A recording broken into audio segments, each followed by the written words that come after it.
ബിനുവടിമാലി YouTube ചാനലിൻ്റെ എല്ലാ മാന്യ പ്രേക്ഷകർക്കും എൻ്റെ ഹൃദയം നിറഞ്ഞ ഒരു വലിയ താങ്ക്സ് പറയുകയാണ്. കഴിഞ്ഞ എപ്പിസോഡിൽ ഞങ്ങൾ ജാനകിയുടെ എപ്പിസോഡ് ചെയ്തായിരുന്നു. അത് കുറച്ച് സമയം കൊണ്ട് അത് 1.5 ലക്ഷത്തിനൊക്കെ മേളിപ്പോയി. അത് നിങ്ങളുടെ സപ്പോർട്ടുള്ളത് കൊണ്ടാണ്. അപ്പോൾ എന്തായാലും നമുക്ക് ഒരു എപ്പിസോഡ് വിടുക എന്നതിലുപരി നിങ്ങളിഷ്ടപ്പെടുന്ന, നിങ്ങൾ ആരാധിക്കുന്ന ആളുകളെ കൂട്ടിക്കൊണ്ടുവരാനാണ് എനിക്ക് താല്പര്യം. ഇന്ന് അതേപോലുള്ള ഒരാളെയാണ് ഞാനിവിടെ നമുക്ക് പരിചയപ്പെടുത്തുമല്ല, നമ്മൾ കുറച്ച് സൗഹൃദ സംഭാഷണവുമായി ബന്ധപ്പെട്ട് നമുക്ക് വന്നിരിക്കുന്നത്. ശരൺ എന്നാണ് ആ ചെറിയ വലിയ കലാകാരൻ്റെ പേര്. ഇന്നിപ്പോൾ ന്യൂജൻ കാലഘട്ടത്തിൽ ഇൻസ്ട്രുമെൻസുകളൊക്കെ ന്യൂജൻ ടൈപ്പിലുള്ള സംഭവങ്ങളൊക്കെ ആയിരിക്കും സാധാരണ പ്ലേ ചെയ്യാൻ ആഗ്രഹവും ചെയ്യുന്നതും. അതിൽ നിന്നൊക്കെ വ്യത്യസ്തമായിട്ട് ഹാർമോണിയത്തിൽ ഒരു മാന്ത്രിക സ്പർശം എന്നൊക്കെ പറയാനുള്ള ഒരുപാട് വലിയ കലാകാരന്മാരുടെ കൂടെ സഹകരിച്ച ഒരു കലാകാരൻ. ഞാൻ അധികം പറഞ്ഞ് അതിൻ്റെ രസം കൊല്ലുന്നില്ല. ശരണിനോടൊരു പൂവ് ചോദിച്ചപ്പോൾ ഒരു പൂക്കാലം തന്നു. അപ്പോൾ നിങ്ങൾ കരുതും ശരൺ പൂക്കച്ചവടക്കാരനാണ്. അല്ല. അപ്പം നിങ്ങൾ വിചാരിക്കും ഈ കിടക്കണ പൂവാണോ എന്ന്. ഈ പൂവല്ല. ശരണിൻ്റെ മനസ്സറിഞ്ഞ കലാകാരന്മാരായ കൂട്ടുകാരെ കൂടെ ശരൺ ഇങ്ങോട്ട് കൊണ്ടുവന്നേക്കാണ്. അപ്പോൾ ഞാൻ ഈ യൂട്യൂബ് ചാനലിൽ കുറേ നമ്മളൊക്കെ കാണാൻ ആരാധിക്കുന്ന ഇതായിട്ടുള്ള ഒരുപാട് പ്രഗത്ഭരായ കലാകാരന്മാരുടെ ഒപ്പം ശരൺ ഈ പെട്ടി വായിക്കുന്ന ഒരു അത്ഭുതകരമായിട്ടുള്ള കാഴ്ചയാണ്. അത് അത്ഭുതം തന്നെ പറയാം. കാരണം എന്ന് വെച്ചാൽ ഇവരൊക്കെ നമ്മളെ ഓർക്കുക എന്ന് പറഞ്ഞാൽ അതൊരു ദൈവത്തിൻ്റെ അപാരമായ ഭാഗ്യമാണ്. കാരണം അവരെ കാണാനും പറ്റില്ല, അവരുടെ അടുത്ത് ഇരിക്കാനും പറ്റില്ല, അവരുടെ കൂടെ സ്റ്റേജ് ഷെയർ ചെയ്യാൻ പറ്റില്ല. അങ്ങനെയൊക്കെ പറ്റണമെങ്കിൽ അതിന് അത്രക്കണ്ട് ഭാഗ്യം ചെന്ന ആളുകൾക്കേ പറ്റൂ. അപ്പം ഇപ്പോൾ നമുക്ക് ഈ കലാഫീൽഡിൽ ഈ എടുത്തു പറയണ്ടേ, അവർക്ക് പകരക്കാരായിട്ട് വെക്കാൻ ആരുമില്ല എന്ന് പറഞ്ഞ പോലെ ദാസേട്ടൻ, അതുപോലെ രവീന്ദ്രൻ മാഷ്, അങ്ങനെ ഒട്ടനവധി കലാകാരന്മാർ, അതേപോലെയുള്ള വേറിട്ട ദൈവം അനുഗ്രഹിച്ച കലാകാരനാണ് ശരൺ. Thank you. അപ്പം മാന്ത്രിക സ്പർശം എന്നൊക്കെ പറഞ്ഞാൽ എനിക്ക് അതിനെ നമ്മൾ പറയാൻ പറ്റുള്ളൂ. നമ്മുടെ മഹേഷ് കുഞ്ഞുമോൻ എന്നൊക്കെ പറയുന്ന പോലെ അവർക്ക് പകരം വെക്കാൻ വേറെ ആരുമില്ല. അപ്പം ഞാൻ അന്ന് ഇത് എപ്പിസോഡ് കണ്ടുകൊണ്ടിരുന്നപ്പോൾ ഞാനിങ്ങനെ ആലോചിച്ചു, നമ്മുടെ ചാനലിൽ ശരണിനെ ഒന്ന് വിളിക്കണമല്ലോ, നമുക്കൊരു ഇത് പങ്കുവെക്കണമല്ലോ എന്നിങ്ങനെ ഓർത്ത് ശരണിൻ്റെ നമ്പറൊക്കെ തപ്പിയെടുത്ത് വിളിച്ചു. നമ്മൾ ഈ കലാകാരന്മാരുടെ മനസ്സെന്ന് പറഞ്ഞാൽ അത് വളരെ നേർത്ത മനസ്സാണ്. അപ്പോൾ ശരണിൻ്റെ അടുത്ത് പറഞ്ഞു, ചേട്ടാ ശരണിൻ്റെ സ്ഥലം പാലക്കാടാണ്, പാലക്കാട് നിന്ന് ശരൺ ഇവിടെ വന്നേക്കുക നമ്മുടെ എപ്പിസോഡ് ചെയ്യാനായിട്ട്. അപ്പോൾ ശരണേ ഒരുപാട് സന്തോഷം. അയ്യോ, ഞങ്ങൾക്കാണ് ഏറ്റവും കൂടുതൽ സന്തോഷം. ഇനി ശരണിൻ്റെ കൂട്ടുകാരെ ഒന്ന് പരിചയപ്പെടുത്തിയാലേ. നമുക്ക് ഏറ്റവും അവിടെ നിന്ന് തുടങ്ങാം. അതാണ് അമൽരാജ്. ഇന്ന് വളരെ ഫെയിമിൽ നിൽക്കുന്ന ഒരു ആർട്ടിസ്റ്റാണ്, എൻ്റെ ക്ലോസ് ഫ്രണ്ടാണ്. അവൻ റഹ്മാൻ്റെ ഒരു സോങ് പാടി അത് ഷെയർ ചെയ്ത് റഹ്മാൻ സാർ കമൻ്റ് ഇട്ട് അങ്ങനെ വൈറലായിട്ടുള്ള ഒരാളാണ്. അപ്പം അടുത്ത ആളാണ് പ്രിജേഷ്. ഞങ്ങളുടെ എല്ലാവരുടെയും ക്ലോസ് ഫ്രണ്ടാണ്. ആള് ഗിറ്റാറൊക്കെ ഇങ്ങനെ സെറ്റ് ചെയ്ത് വരുന്നുണ്ട്. ആളൊരു വളർന്നു വരുന്ന ഒരു കലാകാരനാണ്. അപ്പം അടുത്ത ആളാണ് സിദ്ധു. സിദ്ധുവാണ് മെയിൻ. പൊട്ടിനോടുള്ള ഇഷ്ടമുള്ളതുകൊണ്ട് എന്റെ ആശാൻ എന്നെ പഠിപ്പിക്കണമെന്ന് വീട്ടിൽ പറഞ്ഞ് അങ്ങനെ വീട്ടുകാർ ചേർത്ത് പഠിപ്പിക്കാം. ആശാൻ പഠിപ്പിക്കണമെന്ന് അച്ഛനടുത്ത് പറഞ്ഞു. ഇവനെ ഇങ്ങനെ വെറുതെ വിട്ടാ പറ്റില്ല, അവനെ തബല പഠിപ്പിക്കണം എന്ന് പറഞ്ഞിട്ട് പഠിച്ചാ. അപ്പൊ ശരണേ ജനിച്ചതും വളർന്നത് ഞാൻ പാലക്കാട് തന്നെയാണ്. പൂക്കോട്ടുകാവ് എന്ന് പറഞ്ഞ സ്ഥലത്താണ് ഞാൻ താമസിക്കുന്നത്. വീട്ടില് ഞാൻ, അച്ഛൻ, അമ്മ. ഒരു മോനാണ്, ഒറ്റ മോൻ. ഒലക്കൊക്കെ അടിക്കണമെന്ന് ഒന്നുള്ളെങ്കിലും ഒലക്കൊക്കെ അടിച്ച് വളർത്തുന്ന. ഈ ഹാർമോണിയെ പറ്റി കണ്ടിട്ട് ഇതിന് എന്തെങ്കിലുമൊക്കെ പറയാനുണ്ടാവും. ശരണിൻ്റെ അച്ഛനോ ഒക്കെ വായിച്ചോണ്ടിരുന്ന പെട്ടിയാണോ? ഇതിനൊരു ചരിത്രമുണ്ട്. ഇത് അച്ഛനായിട്ടാണ് ഈ ഹാർമോണി കണക്ട് ആവുന്നത്. എങ്ങനെയാണെന്ന് വെച്ച് കഴിഞ്ഞാൽ ഞങ്ങൾ കൊറോണ വന്ന സമയത്ത് കലാകാരന്മാരെല്ലാവരും ഡൗൺ ആയി പോയൊരവസ്ഥയാണ്. ലോക്ക് ഡൗൺ എന്ന് പറഞ്ഞാൽ ഫുൾ അപ്പോൾ ആ സമയത്ത് അച്ഛൻ്റെ കയ്യിൽ എനിക്ക് എന്തെങ്കിലും ഒരു ഹാർമോണിയം മേടിച്ചു തരുന്ന അച്ഛന് ആഗ്രഹമുണ്ട്. സമയത്ത് അച്ഛൻ്റെ കയ്യിൽ ഇത്തിരി പൈസ ഉണ്ടായിരുന്നു, കുറച്ച് പൈസ. അപ്പം ചുമ്മാ അച്ഛൻ OLX നോക്കിയതാ ഹാർമോണിയത്തിനെ പറ്റി. അപ്പോൾ ഒരു ഹാർമോണിയം കിടക്കുന്നു, കുഴപ്പമൊന്നുമില്ല. അപ്പം അച്ഛനെ അറിയുന്നവരൊക്കെ വിളിച്ച് ചോദിച്ചപ്പോൾ നല്ല ടോണാണെന്നൊക്കെ പറഞ്ഞ് ഞങ്ങൾ പോയി എടുത്തു. അച്ഛനാണ് മേടിച്ചു തരുന്നത്. അപ്പം നോക്കുമ്പോഴാണ് ഈ ഹാർമോണിയത്തിൻ്റെ ചരിത്രം അറിയുന്നത്. ഇത് ഉമ്പായി സാറുടെ ഹാർമോണിയായിരുന്നു. അതും ഒരു സന്തോഷമായിപ്പോയി. അതെ, ഒരുപാട് ഹിറ്റുകൾ പാടി ഫലിപ്പിച്ച ഒരു ഹാർമോണിയാണ്. അപ്പോൾ അത് ഏതെങ്കിലും ഒരു നല്ല ഒരു സംഭവം എന്ന് വായിച്ചു. ഓക്കെ നമുക്ക്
സായന്തനം ചന്ദ്രിക നാലമ്പലം നനവിടും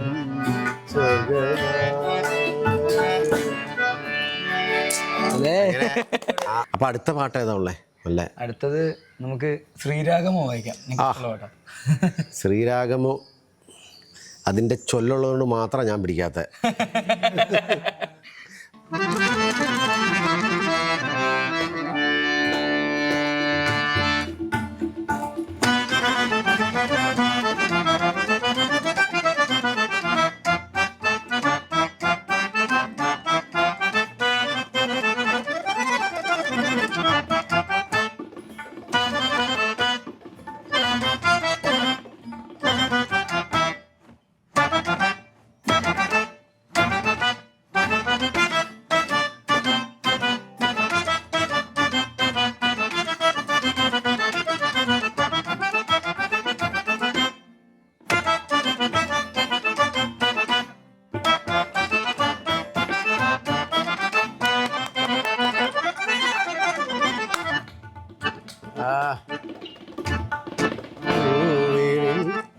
വേളയിൽ ജയദേവനീതാലാപനം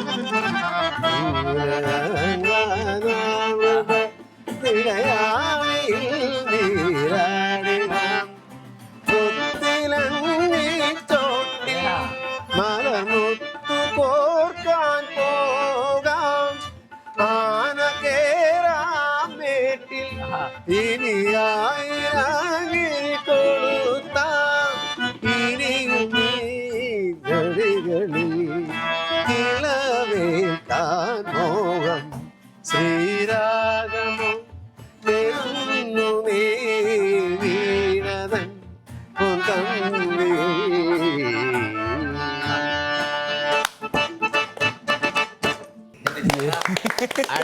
താങ്ക് യു. ഒന്നും പറയല്ല. അപ്പം അത് നന്നായിട്ടുണ്ട്. ഈ തബലയുടെ ഒരു കഥയുണ്ട്. തബലയുടെ ഒരു കഥ എന്ന് പറഞ്ഞാൽ ഒരു കാതികനെ കഥ പറയാനിങ്ങനെ പോയി. കഥ പറയാൻ പോയിട്ട് സിമ്പിൾ എടുത്തില്ല. എൻ്റെ കഥയുടെ പേരാണ് ആയിഷ എന്ന് പറയുമ്പോൾ ടൈന്നടിക്കണം. ആ സിമ്പിൾ എടുത്തില്ല. ഇപ്പോൾ സിമ്പിൾ എടുക്കാത്ത ആളെ കാതികൻ ഭയങ്കരമായിട്ട് ദേഷ്യപ്പെട്ടുകൊണ്ടിരിക്കുക. അപ്പോഴത്തേക്കും എന്താ പ്രശ്നം, എന്താ തബലിസ്റ്റ് ചോദിക്കുക എന്താ പ്രശ്നം? ഇവൻ സിമ്പിൾ എടുത്തില്ല, അതിനാണ് ഇങ്ങനെ വിഷമിക്കണേ. ഞാൻ അടിക്കില്ലേ സാധനം തബലയിലോ? ഇങ്ങനെ അടിച്ച് തബലയിലല്ല, അങ്ങനെ അടിക്കും. കഥ പറയുമ്പോൾ സംഭവം സിമ്പിളിന് പകരം സാധനം അവിടെ ഞാൻ അടിച്ചിരിക്കും എന്ന് പറഞ്ഞു. ഓക്കെ അല്ലേ, നിന്റെ ഒറ്റ ധൈര്യത്തിൽ ഞാൻ കയറുക. അപ്പം കുറേ നാളായി ഞാൻ ഈ പരിപാടിക്ക് നടക്കും. അതുകൊണ്ട് പുള്ളി എൻ്റെ കഥയാണ് ആയിഷ എന്ന് പറഞ്ഞപ്പോൾ പുള്ളി ഗംകാന്ന്. അത്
അടിപൊളി അടിപൊളി അടിപൊളി.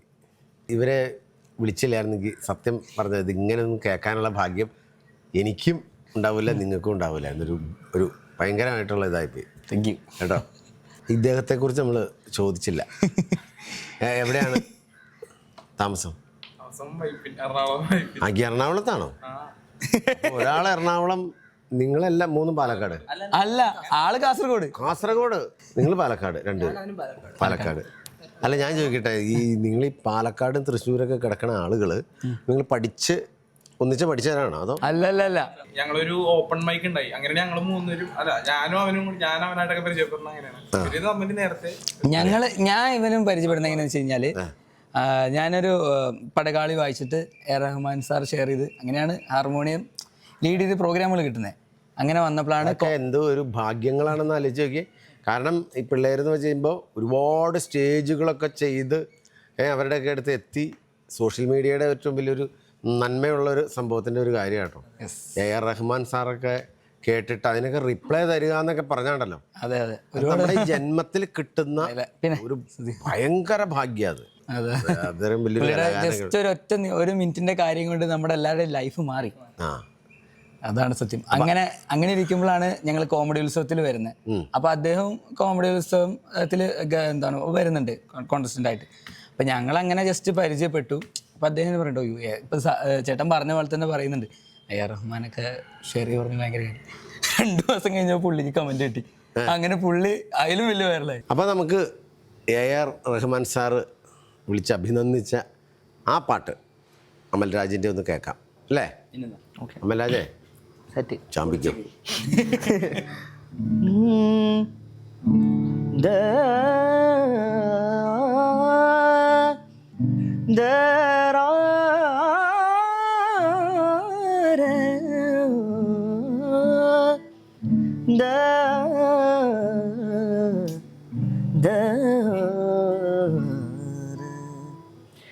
மேகம் திறந்து கொண்டு மண்ணில் இறங்கி வந்து மார்பில் ஒளிந்து கொள்ளவா, மார்பில் ஒளிந்து கொண்ட மாறன் அன்பு வரும், கூந்தலில் ஒளிந்து கொள்ள வரவா, என் கூந்தல் தேவன் தூங்கும் பள்ளி அறையா,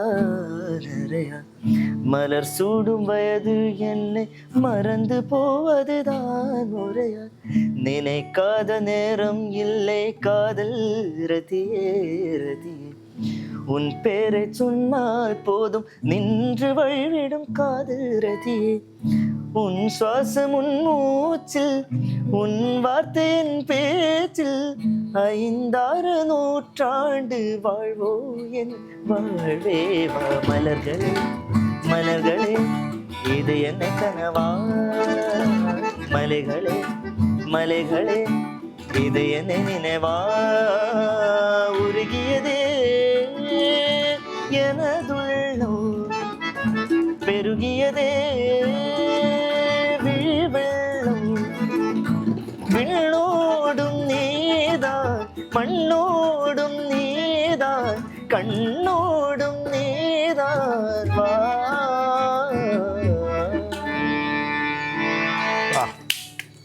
ഇതിനൊക്കെ എന്താ പറയണേ, അടിപൊളി, സൂപ്പർ സൂപ്പർ. അത് ചുമ്മാ നമ്മൾ അടിപൊളി എന്നൊക്കെ പറഞ്ഞാൽ അത് കേൾക്കുന്നവർക്ക് പറയാം അത് അടിപൊളി ആയിരുന്നോ എന്ന്. അപ്പം നമ്മൾ കഥ വീണ്ടും വിട്ടുപോയി അല്ലേ? സിദ്ധു. അതെ, സിദ്ധു. അപ്പം നമ്മൾ പറഞ്ഞ് നിങ്ങൾ കണ്ടുമുട്ടിയ കാര്യം പറഞ്ഞില്ല. അത് ഇപ്പൊ അങ്ങനെ അവര് പരിചയപ്പെട്ട് അത് കഴിഞ്ഞ് പിന്നെ ഇവര് കുറച്ച് നാള് ബ്രേക്കായിരുന്നു. അങ്ങനെ ഞങ്ങളൊരു ജസ്റ്റ് ജാം എന്ന് പറഞ്ഞൊരു ഓപ്പൺ മൈക്ക് ഉണ്ടായി ഞങ്ങളിവിടെ നോർത്ത് റെയിൽവേ സ്റ്റേഷൻ അടുത്ത് എറണാകുളത്ത്. അപ്പൊ അങ്ങനെയാണ് ഞങ്ങൾ പിന്നെയും കാണുന്നത്.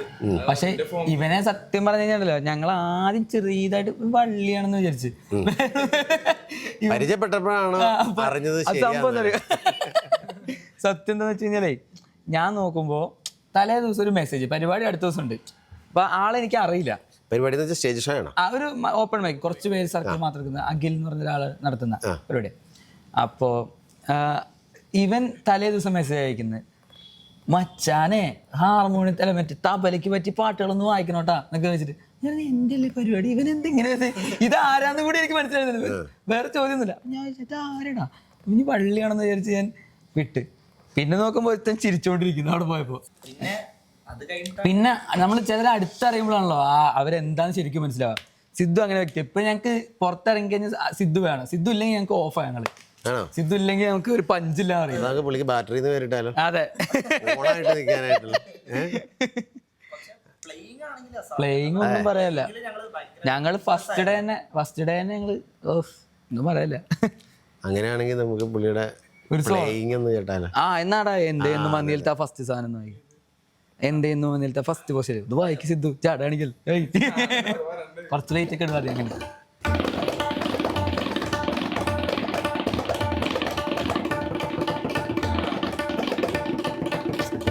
അല്ലേ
ഈ സ്വപ്നം കാണും ആകാശത്തോ പെൺകിന്നരൻ ആകാശത്തോ പെൺകിന്നരൻ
അടിപൊളി അടിപൊളി അടിപൊളി അടിപൊളി. ഹരിമുരളീരവം ഇതിനകത്തല്ലേ ഒരു തബലയുടെ ചൊല്ല്.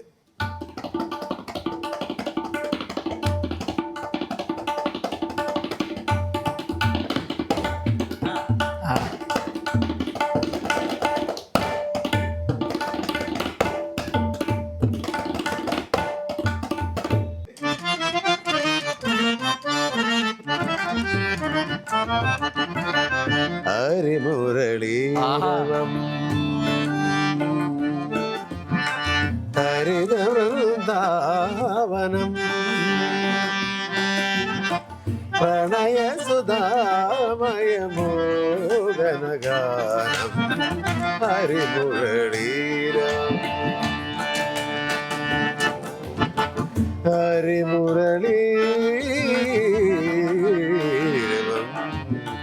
ഹരിമുരളീരവം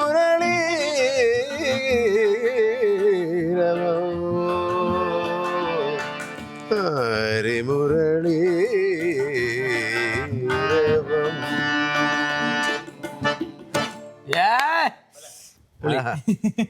ഈ ഹാർമോണിയം തബല എന്നൊക്കെ പറഞ്ഞു കഴിഞ്ഞാൽ ഇവിടെ കോട്ടയം കുഞ്ഞച്ചൻ എന്ന സിനിമയിൽ ഹാർമോണിയം തബലയും വെച്ചിട്ടാണ് ഒരു പാട്ട് പാടി. അതുപോലെ ആറാം തമ്പുരാനകത്തും അതുപോലെ തബലയും ഹാർമോണിയം കൂടി അടിപൊളിയായിട്ട് ചെയ്തു. പിന്നെ ഒരു പടം ഉണ്ടായിരുന്നത് ഗ്രാമഫോൺ അല്ലേ? ഗ്രാമഫോൺ എന്തേ ഇന്നും വന്നില്ല, അത് നമ്മളിവിടെ പ്ലേ ചെയ്തു. പിന്നെ അടുത്തത് പറഞ്ഞാൽ ശരൺ ഒരു സംഭവം ചെയ്തായിരുന്നില്ല? ഞാൻ വർഷങ്ങൾക്ക് ശേഷം സിനിമയിൽ, അതും പ്രണവേൻ്റെ മോഹൻലാൽ സാറിൻ്റെ മകൻ്റെ സിനിമയിൽ എനിക്ക് ഹാർമോണിയം വായിച്ച് അഭിനയിക്കാൻ സാധിച്ചു. അതിലാ വായിച്ച് അഭിനയിക്കാൻ സാധിച്ചു? അതാ മധുപകരം എന്ന് പറയുന്ന സോങ്ങിൽ ഞാനാണ് വായിച്ച് അഭിനയിക്കുന്നത്. അതാണ്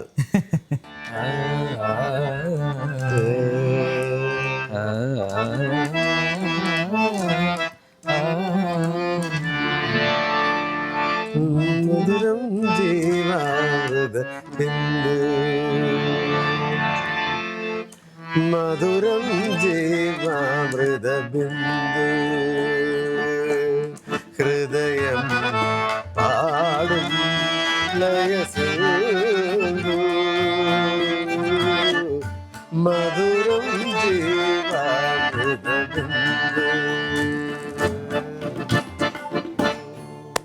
അടിപൊളി.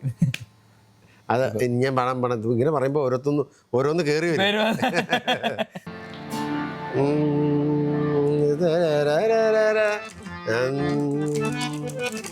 ഹൃദയവനിലെ ഗായികയോ യവന കഥയിലെ നായികയോ ഹൃദയവനിയിലെ ഗായികയോ യവന കഥയിലെ നായികയോ അഴകിൻ്റെ ആത്മാവിൽ അനുദിനം വളരുന്ന ഗരി സനി പനി സനി പമ ഗമ ഗമ ഗരി ഗമ പ ഗമ പനി മ പരി സ പനി സരി സ അഴകിൻ്റെ ആത്മാവിൽ അനുദിനം വളരുന്ന അരുമക്കിടാവിൻ സോദരിയോ നീ അരുമക്കിടാവിൻ സോദരിയോ ഹൃദയ അനിയിലെ ഗായികയോ യവന കഥയിലെ നായികയോ.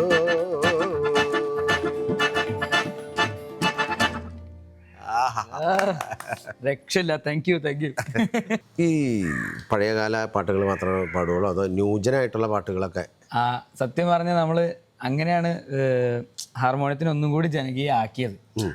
ബേസിക്കലി ഹാർമോണിയം എന്ന് പറഞ്ഞു കഴിഞ്ഞാൽ എല്ലാവരും ഒന്നില്ലെങ്കിൽ ഒരു പുഷ്പത്തിലോ അല്ലെങ്കിൽ ഗസൽ സോങ്സ് അല്ലെങ്കിൽ ഒരു അക്കമ്പനി ഒരു ഇൻസ്ട്രുമെൻ്റ് ആയിട്ട് പലരും കണ്ടിരുന്നത്. അല്ലെങ്കിൽ ഹാർമോണിയം കാണുമ്പോൾ തന്നെ പഴയത് എന്നുള്ളൊരു ചിന്ത അത് മാറ്റാൻ വേണ്ടിയിട്ട് കുറച്ചുകൂടി യങ് ജനറേഷനിലേക്ക് കൂടി ഹാർമോണിയം എത്തിക്കാൻ വേണ്ടി ഞങ്ങൾ എന്ത് ചെയ്തെന്ന് വെച്ച് കഴിഞ്ഞാൽ ചെറിയൊരു ട്രിക്ക് ഉപയോഗിച്ചു. പുതിയ പാട്ടുകളും കൂടി പതുക്കെ ഇൻട്രൊഡ്യൂസ് ചെയ്ത് തുടങ്ങി. ലൈക്ക് നമ്മൾ ഹാർമോണിയത്തിൽ നിന്ന് പ്രതീക്ഷിക്കാത്ത സോങ്ങുകൾ, അതായിരുന്നു പെട്ടെന്ന് പടകാളി, പിന്നെ വാടാ വാടാ പയ്യ, അങ്ങനത്തെ പാട്ടുകളൊക്കെ പെട്ടെന്ന്. പടകാളി ചെണ്ടിച്ചങ്കരി ആണല്ലോ ഹിറ്റായിട്ട്, അത് നമ്മൾ വായിച്ചില്ല ഇപ്പൊ ഇവിടെ. അത് വായിക്കാം, അതും വായിക്കാം. അതെന്തായാലും വായിക്കാം. ഞങ്ങളുടെ മെയിൻ ഇപ്പൊ ചെയ്യാൻ പോണേ ഇപ്പൊ നമുക്ക് ഇല്ലുമിനാട്ടി വായിക്കാം. ഏറ്റവും ഇല്ലുമിനാട്ടി ഹാർമോണിയത്തിൽ നിന്ന് വരുന്ന നമുക്കൊന്ന് കേൾക്കാം.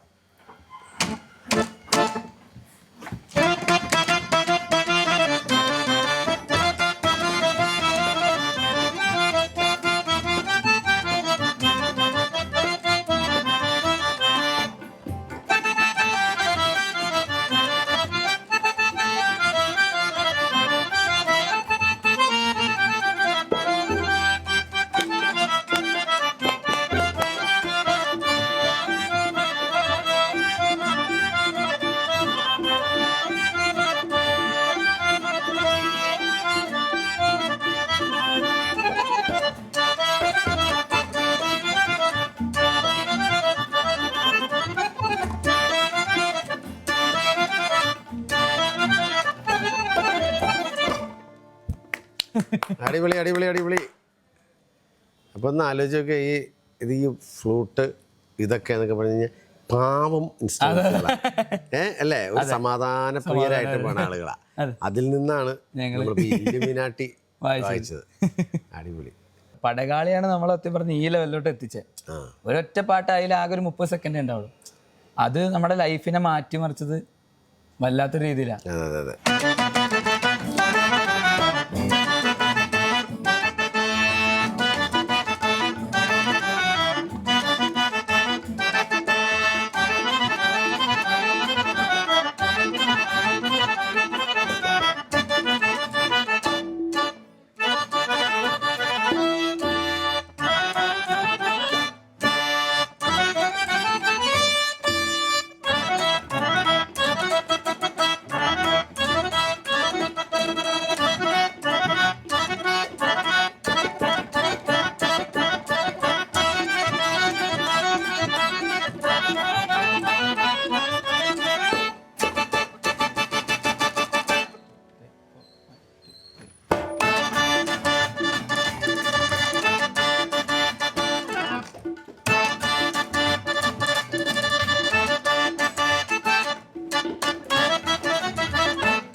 അടിപൊളി അടിപൊളി. ഓ, അപ്പം നമ്മുടെ പ്രോഗ്രാം ഒക്കെ ബുക്ക് ചെയ്യണമെങ്കിൽ നിങ്ങൾ എങ്ങനെയാണ് കോണ്ടാക്ട് ചെയ്യേണ്ടത്? ഞങ്ങൾക്ക് ബേസിക്കലി എൻ്റെ പരിപാടികളൊക്കെ മാനേജ് ചെയ്യുന്ന അച്ഛനാണ്. അതെന്താണെന്ന് വെച്ച് കഴിഞ്ഞാൽ എനിക്കതാണ് എൻ്റെ ഏറ്റവും ഇഷ്ടം. സ്വന്തം അച്ഛനെ മാനേജർ ആക്കണം അല്ലേ? അതാണ് എനിക്ക് ഏറ്റവും ഇഷ്ടം. അച്ഛനത് ചെയ്യുമ്പോൾ അതിനൊരു വൃത്തി ഉണ്ടായിരിക്കും, കറക്റ്റ് ആയിരിക്കും. അതെ. പിന്നെ എൻ്റെ ഒരു സന്തോഷത്തിൻ്റെ ഭാഗം കൂടി. പിന്നെ എന്താണെന്ന് വെച്ച് കഴിഞ്ഞാൽ അപ്പോൾ ഞങ്ങൾക്കൊരു ഇൻസ്റ്റാഗ്രാം ഉണ്ട്, ഹാർമോണിയോത്സവം എന്നാണ് ഞങ്ങളുടെ ബാൻഡിൻ്റെ പേര്. കേൾക്കണം, ഹാർമോണിയോത്സവം അല്ലേ? അതെ. പ്ലസ് ഞങ്ങളുടെ ശരണപ്പൂ ഒഫീഷ്യലിൽ ഞങ്ങളുടെ കോൺടാക്ട് നമ്പറും കാര്യങ്ങളൊക്കെ ഉണ്ട്. കോൺടാക്ട് ചെയ്ത് കഴിഞ്ഞാൽ ബാക്കിയെല്ലാം നിങ്ങൾ സെറ്റ് ചെയ്ത്. അപ്പോൾ ഓക്കെ. അപ്പോൾ ഇനി നമ്മുടെ ശരണ കിട്ടിയില്ല എന്നുള്ളൊരു പരാതി ഉണ്ടാവരുത്. അപ്പം അതിന് വേണ്ടിയിട്ടാണ് ഈ ഡീറ്റെയിൽ ഇപ്പം പറഞ്ഞത്. അതിനു മുമ്പ് ഞങ്ങളൊരു ആൽബം ചെയ്തിട്ടുണ്ട് ഇടയ്ക്ക്. നിങ്ങളെല്ലാവരും? ഞങ്ങൾ 3 പേരും കൂടി. ആളാണ് കമ്പോസ് ചെയ്തിട്ടുള്ളതും പാടിയണതും. അങ്ങനെ ഞാൻ വേറൊരു പ്രോഗ്രാം കഴിഞ്ഞ് വരുമ്പോഴാണ് ആൾ ഇതിനെ പറ്റി പറയുന്നത്. അങ്ങനെ ഞാൻ അതിൽ ഹാർമോണിയം വായിച്ചു. അപ്പോഴാണ് ഞാൻ പറയുന്നത് സിദ്ധുനിയുടെ കൂട്ട. അങ്ങനെ ഞങ്ങൾ 3 പേരും കൂടി മാത്രം ചെയ്തൊരു വർക്കായത്. പിന്നെ എന്താണ് ഒരു അമീർ സാർ എന്ന് പറഞ്ഞ ഒരാളാണ് ലിറിക്സ് ചെയ്തത്. അങ്ങനെ ജിതിനേട്ടനാണ് കീബോർഡ് വായിച്ചത്. കീബോർഡ് വായിച്ചു. Okay okay. അപ്പോൾ എന്നത്തേക്കാണത് റിലീസ് കഴിഞ്ഞു? ആയി. എങ്ങനെയുണ്ട്? നല്ല രീതി. പാട്ട് അടിപൊളി പാട്ടാണ് ഞങ്ങൾ ചെയ്തോണ്ട്. നിങ്ങൾ ചെയ്താൽ അത് ഇതാവും അറിയാലോ. അതെ. യാനൂറ്. അപ്പം അത് നമുക്ക് നമ്മുടെ പുതിയ നിങ്ങളുടെ ജുഗൽബന്ദി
അപ്പം ശരണേ, നമുക്ക് നമ്മുടെ പ്രേക്ഷകരോട് എന്നാണ് പറയാനുള്ളതെന്ന് പറഞ്ഞു.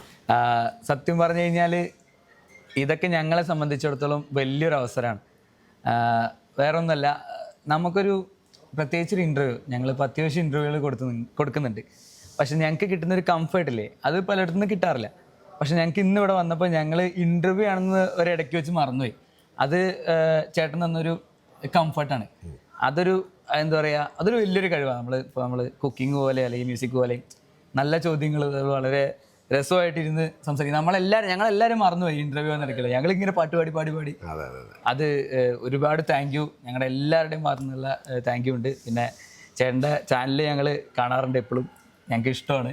എന്തായാലും ഇങ്ങോട്ട് വരാൻ സാധിക്കുമെന്ന് പ്രതീക്ഷിച്ചല്ല. എനിവേ ഒരുപാട് സന്തോഷം വിളിച്ചതിൽ. അപ്പം കേട്ടല്ലോ, നമ്മുടെ ഈ കലാകാരന്മാർക്ക് നിങ്ങളുടെ എല്ലാവരുടെയും സപ്പോർട്ട് വേണം. കൂടെ എനിക്കും, അതെ, എല്ലാവരുടെയും കൂടെ. അപ്പോൾ നമുക്ക് അടുത്ത നല്ല ഒരു എപ്പിസോഡുമായി കണ്ടുമുട്ടാം. Okay, thank you.